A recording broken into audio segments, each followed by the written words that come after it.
વિદ્યાર્થી ભાઈઓ બહેનો, એમજી ભુવા કન્યા વિદ્યા મંદિર જોશીપરામાં આપ સૌનું હાર્દિક સ્વાગત છે.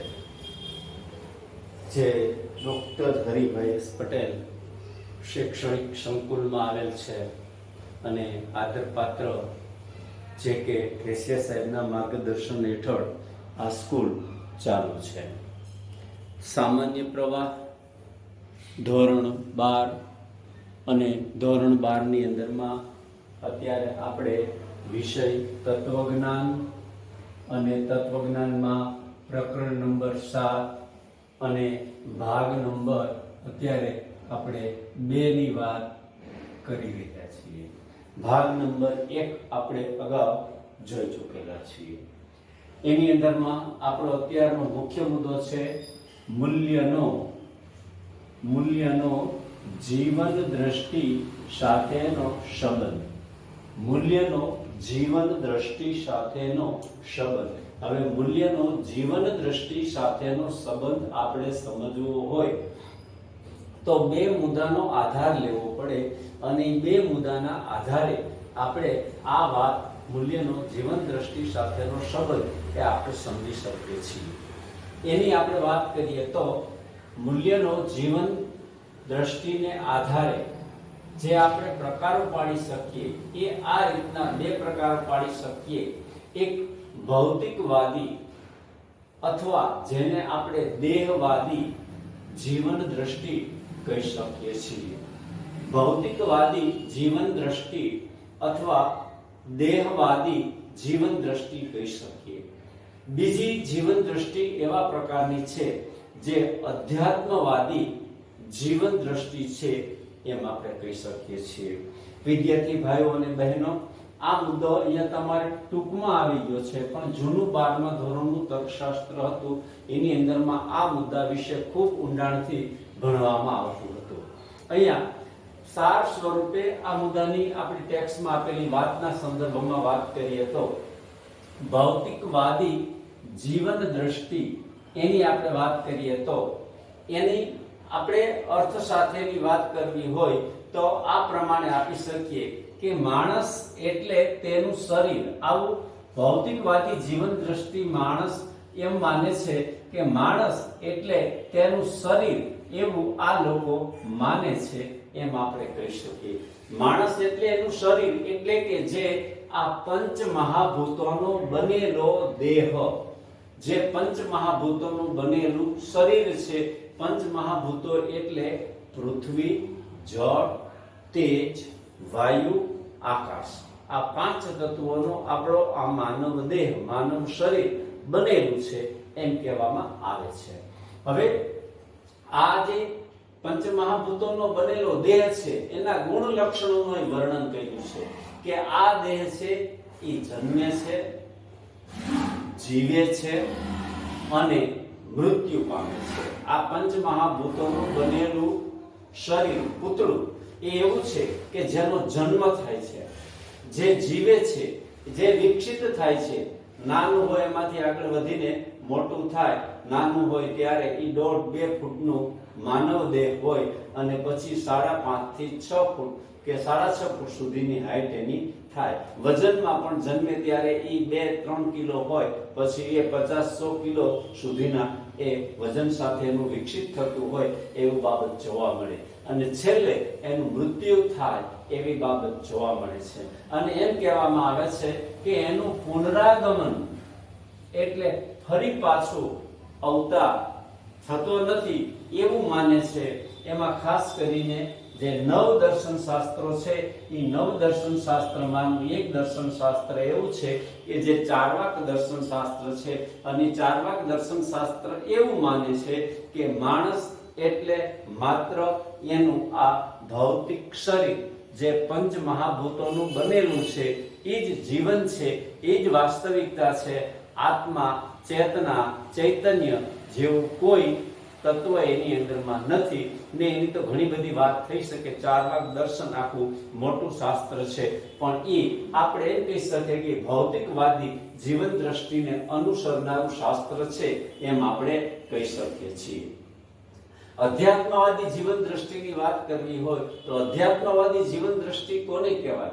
એટલે એમ માને છે કે માણસ એટલે આત્મા. અધ્યાત્મવાદી જીવન દ્રષ્ટિ એમ માને છે કે માણસ એટલે આ આત્મા, આપણા દેહની અંદરમાં વસનારું આત્મ તત્વ છે, જેને આપણે જીવ કહીએ છીએ, જેને આપણે જીવાત્મા કહીએ છીએ, જેને આપણે ચૈતન્ય રૂપ કહીએ છીએ, જેને આપણે સચિત આનંદ રૂપ ગણીએ છીએ, એવા તત્વના સંદર્ભની અહીંયા વાત છે. અને આપણે જે કંઈ પણ સૂક્ષ્મ મનન કરીએ છીએ, ચિંતન કરીએ છીએ, અને એ બધી બાબતોનો અહીંયા અધ્યાત્મવાદી જીવન દ્રષ્ટિની અંદરમાં સમાવેશ થાય એમ આપણે કહીએ છીએ. જે શ્રેયકર હોય, હિતકારી હોય, કલ્યાણકારી બાબતોને સ્વીકારવામાં આવે છે. એટલે અધ્યાત્મવાદી જીવન દ્રષ્ટિની અંદરમાં જે શ્રેયકારી હોય, હિતકારી હોય, બધાનું હિત કરનાર હોય, બધાનું કલ્યાણ કરનાર હોય, એવી બાબતને સ્વીકારવામાં આવે છે. અને એ બાબતના સ્પષ્ટીકરણ માટે સંસ્કૃતની અંદરમાં એક શ્લોક છે, સર્વજન હિતાય સર્વજન સુખાય. સર્વજન હિતાય સર્વજન સુખાય, જેનો અર્થઘટન આ પ્રમાણે આપણે કરી શકીએ કે સર્વજનના હિત અને સુખમાં, સર્વજનના હિત અને સુખમાં પોતાનું સુખ અને હિત સમાયેલું છે, એમ આપણે કહી શકીએ. બધાના હિતની અંદરમાં, બધાના સુખની અંદરમાં પોતાનું હિત અને પોતાનું સુખ સમાયેલું છે. આવી વિચારસરણી એને આપણે અધ્યાત્મવાદી જીવન દ્રષ્ટિ તરીકે ઓળખાવી શકીએ છીએ. અને એની અંદરમાં એવું માનવામાં આવે છે કે આપણે સુખી થઈએ, આપણે તંદુરસ્ત રહીએ, આપણે સુખી થઈએ, આપણે તંદુરસ્ત રહીએ, આપણે સલામત રહીએ અને કોઈ દુખી ન થાય. જો અહીંયા એમ નથી કીધું કે હું સુખી થાઉં, હું તંદુરસ્ત રહું, હું સલામત રહું, એમ નહીં. આપણે સમગ્ર માનવ જાતના સંદર્ભમાં વાત છે કે એ માનવ જાત સુખી થાય, એ માનવ જાત છે તંદુરસ્ત રહે, એ માનવ જાત સલામત રહે અને દુખી ન થાય.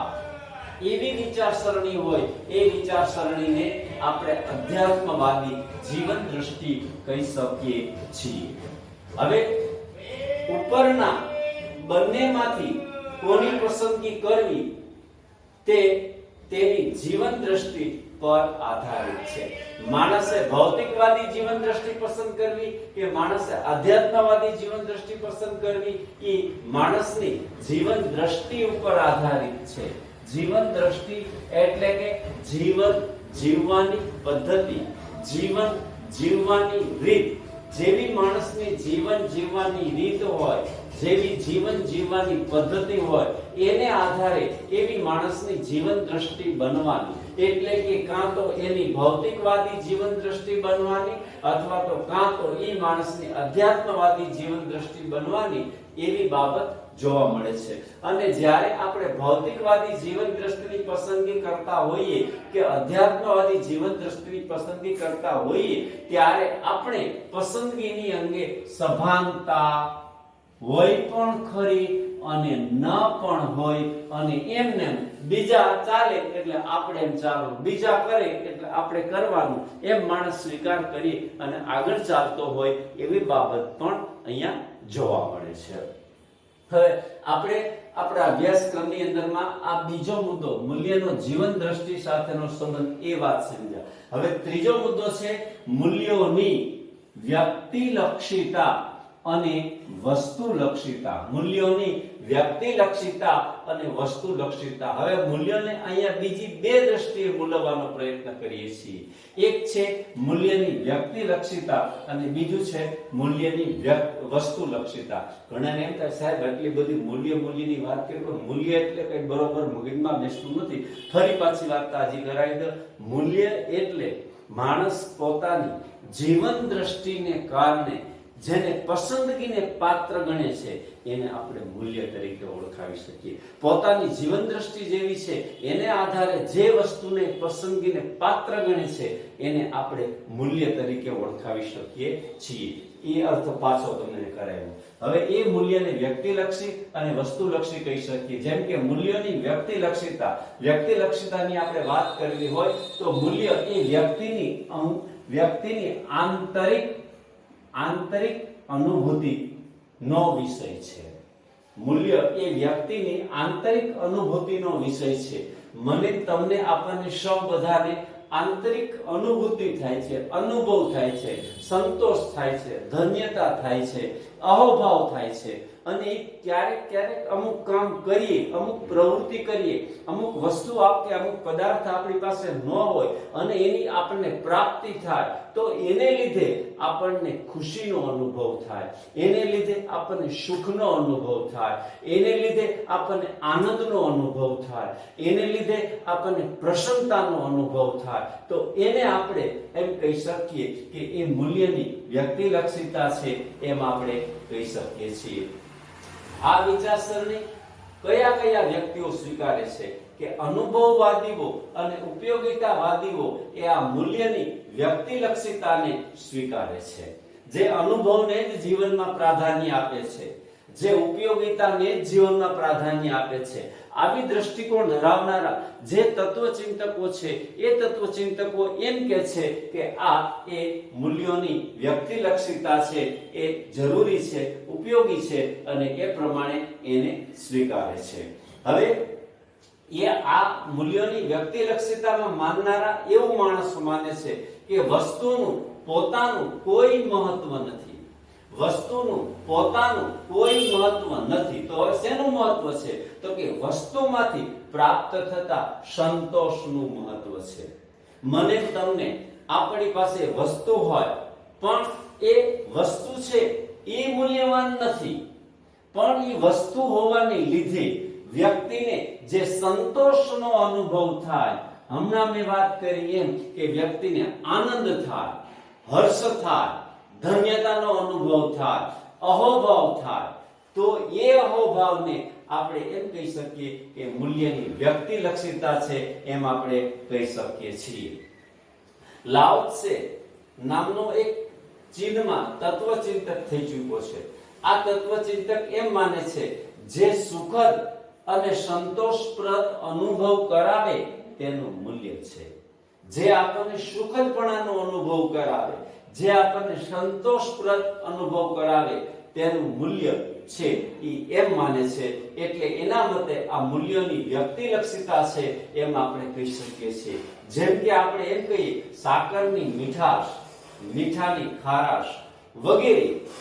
મીઠાની ખારાશ, સાકરની મીઠાશ, મરચાની તીખાશ અને એ સિવાય પણ આંબલીની ખટાશ, લીંબુની ખટાશ વગેરે મને ને તમને આપણને અનુભવ થાય. પણ અનુભવ થયા પછી આપણે તેના વિશે કા સંતોષ અનુભવીએ છીએ, ધન્યતા અનુભવીએ છીએ, અહોભાવ અનુભવીએ છીએ, પ્રસન્નતા અનુભવીએ છીએ, આનંદ અનુભવીએ છીએ. એ જે અનુભવ થાય એને મૂલ્યની વ્યક્તિલક્ષીતા છે, એમ આપણે કહી શકીએ છીએ. માણસ છે ભોજન કરે પણ ભોજનથી ભૂખની તૃપ્તિ થાય છે. માણસ ભોજન કરે, ભોજનથી ભૂખની તૃપ્તિ થાય. એ ભૂખની તૃપ્તિ થવી એ મૂલ્યની વ્યક્તિલક્ષીતા છે, એમ આપણે કહી શકીએ. એ માણસ પાણી પીવે પણ પાણી પીવાથી માણસને તરસ છીપાઈ ગઈ. તો તરસ છીપાઈ ગઈ એનો જે અનુભવ થયો એ અનુભવ એ વ્યક્તિલક્ષી છે, એમ આપણે કહી શકીએ છીએ. કહેવાની બાબત મારી એ છે, ઘણી બધી માણસો પાસે કરોડો અબજો રૂપિયા હોય છતાં પણ માણસને સંતોષનો અનુભવ થતો નથી, માણસને અહોભાવનો અનુભવ થતો નથી. તો આપણે એના માટે એમ કહી શકીએ કે ત્યાં ઈ વ્યક્તિનું મૂલ્ય છે ઈ વ્યક્તિલક્ષી નથી, એમ આપણે કહી શકીએ. ઈ વ્યક્તિ માટે વ્યક્તિલક્ષી નથી, એમ આપણે કહી શકીએ. બાકી એને લીધે વ્યક્તિને આ પ્રકારના બધા અનુભવો થાય તેને આપણે મૂલ્યોની વ્યક્તિલક્ષીતા છે, એમ આપણે કહી શકીએ છીએ. આપણે બીજા મુદ્દાના સંદર્ભની અંદરમાં આગળ વધીએ તો આપણા અભ્યાસક્રમની અંદરમાં બીજો મુદ્દો છે કે મૂલ્યોનો વસ્તુલક્ષીતા. જેમ મૂલ્યોની વ્યક્તિલક્ષીતા છે એમ મૂલ્યોની વસ્તુલક્ષીતા પણ આપણને જોવા મળે છે. આ અર્થમાં એના અર્થની આપણે વાત કરીએ તો વસ્તુનું સ્વયં મૂલ્ય છે. આ એમ માને છે કે વસ્તુનું સ્વયં મૂલ્ય છે. સાકર છે તો સાકરના ગાંગડાનું સ્વયં મૂલ્ય છે. ગોળ છે તો ગોળના ગાંગડાનું સ્વયં મૂલ્ય છે.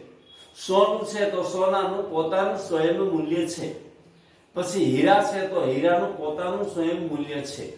એટલે અહીંયા એમ કહે છે કે મૂલ્યોની વસ્તુલક્ષિતા એટલે વસ્તુનું સ્વયં મૂલ્ય હોવું, પોતાનું મૂલ્ય હોવું, એ એવી વાત અહીંયા કરવામાં આવે છે.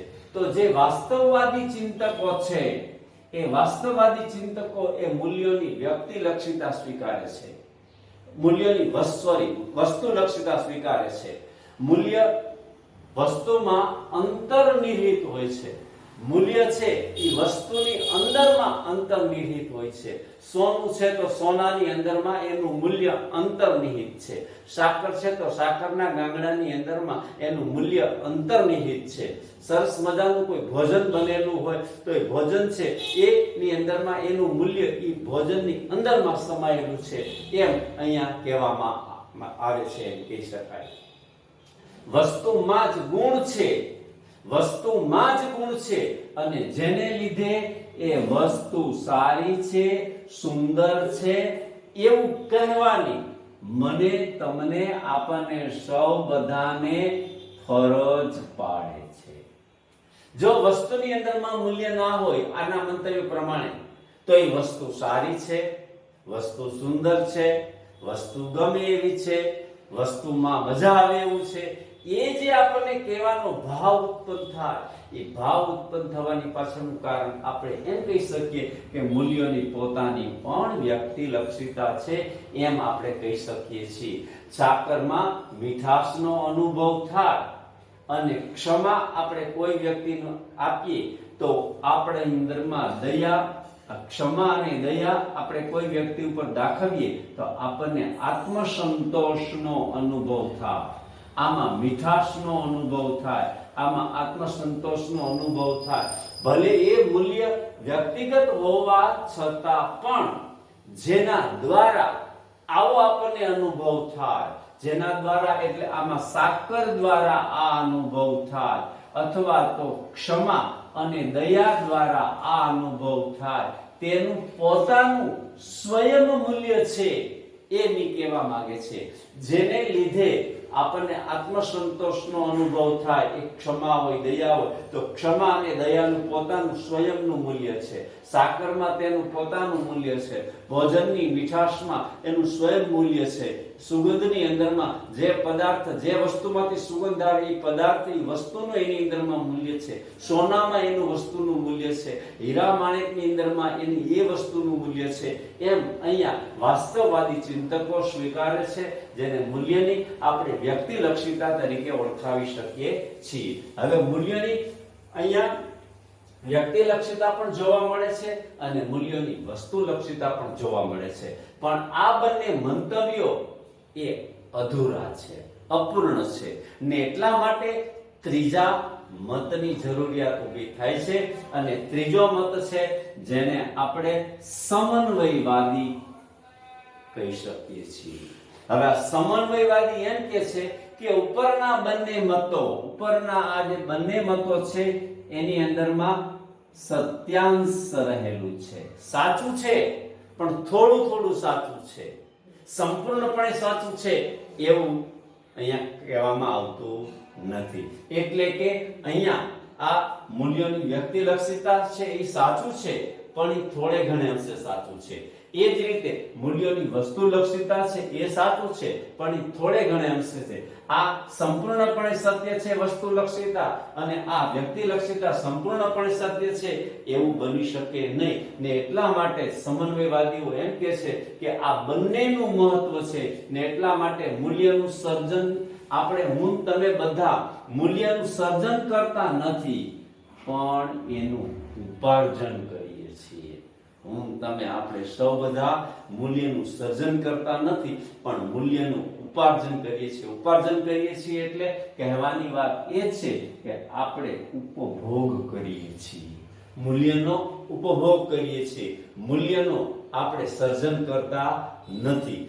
આપણે એ બાબતના સ્પષ્ટીકરણ માટે કહેવાની બાબત કેવી હોય તો આપણે એમ કહી શકાય કે દાખલા તરીકે સોનાથી આપણને સંતોષનો અનુભવ થાય, પણ હું તમે સોનાનું સર્જન નથી કરતા આ મુદ્દાના સંદર્ભમાં, પણ સોનું હોવાને લીધે જે અનુભવ થાય એને આપણે મૂલ્ય તરીકે ઓળખાવી શકીએ છીએ. એ જ રીતે વેપાર નોકરી દ્વારા નાણાંનું સર્જન થતું નથી. મને તમને આપણને સૌ બધા નાણાંનું સર્જન આપણે માનીએ છીએ કે નાણાંનું સર્જન થાય છે, પણ હું તમે આપણા નોટો થોડા બનાવીએ છીએ. નોટો તો સરકાર બનાવે છે, નોટો તો સરકાર છાપે છે. નાણાંનું સર્જન કરતા નથી, પણ આપણે કમાણી કરીએ છીએ. સમજો બરોબર તફાવત. આપણે કમાણી કરીએ છીએ કે આપણી પાસે પૈસા નહોતા અને બીજી કઈ ધંધો વેપાર નોકરી કરી અને પૈસા આવ્યા, પણ અહીંયા નાણાંનું સર્જન નથી થયું, પણ આપણે કમાણી કરીએ છીએ. એટલે કહેવાની બાબત એ છે કે આ બંને મંત્રો એ અધૂરા છે, અપૂર્ણ છે ને એટલા માટે આ સમન્વયવાદની જરૂરિયાત ઊભી થઈ છે. આને અંતે મનોયત્ન છે. એ મનોયત્ન આપણે આપણા લેસનના ચોપડાની અંદરમાં જે 7.1 છે એને આપણે ઉતારી નાખવાના છે. 1-2 શબ્દોમાં જવાબ છે અને 1-2 વિધાનમાં 10 પ્રશ્નોના જવાબ છે, એ પણ આપણે લેસનના ચોપડામાં ઉતારી નાખવાના છે. જો વિડિયો લેક્ચરમાં મજા આવી હોય તો થમ્સ તેમજ સબસ્ક્રાઇબ કરવાનું અને બેલ આઇકન દબાવવાનું અને બીજા મિત્રોને શેર કરવાનું ભૂલશો નહીં. ફરી પાછા વહેલા આગળના આવતા વિડિયો લેક્ચરની અંદરમાં મળીએ. આભાર, ધન્યવાદ, જય હિન્દ, જય ભારત.